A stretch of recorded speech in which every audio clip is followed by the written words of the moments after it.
What's up, my friends? Coach John here at CrossFit Liberate. Got another at-home workout for you. Today is Friday, August 21st, and today's workout is called Dumbo. So we've got a long 5-rounder for you today. We're combining some gymnastics, some core work, and then some grunt work with our odd object and some devil's presses. This workout's gonna take a little bit of time. We're looking for rounds to take somewhere between 3 and 4 minutes, which for that 5-round workout, is gonna get you somewhere between 15 and 20 minutes of total work. And of course, our score is gonna be that total time. All right, let's look at our warm-up for Dumbo. We're gonna go 30 seconds each, starting with active Spider-Mans.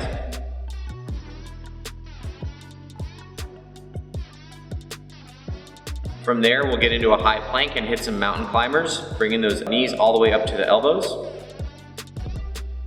Hopping back up for active Samson stretch.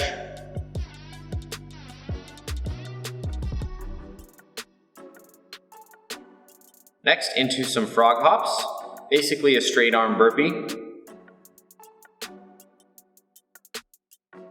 Back to the floor for push-ups to down dog.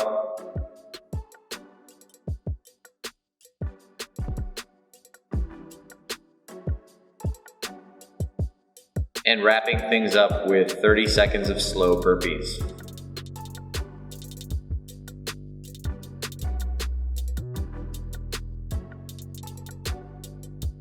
For mobility work today, we'll use our odd object for a little bit of lift for child's pose, which gets you a 2-for-1 stretch, both for the hips and for those shoulders and chest. And then we'll finish with up dog stretch, which is a great stretch for the front side of the body going into our core work today. All right, friends, let's take a close look at Dumbo. So here we have 5 rounds for time, starting with 21 hand release push-ups, 15 straight-legged sit-ups, and 9 odd object devil's press.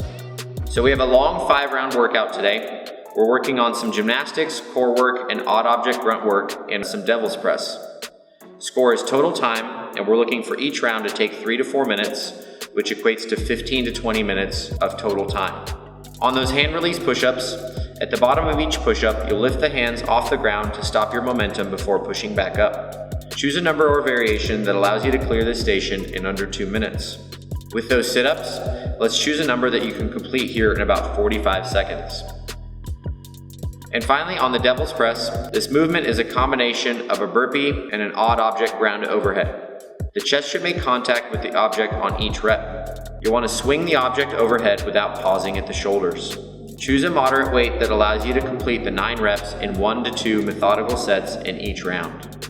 And then as always, further movement subs and variations are in the video description below. All right, let's focus in on our movements today. Starting with the push-ups, let's think about moving the hips and shoulders together.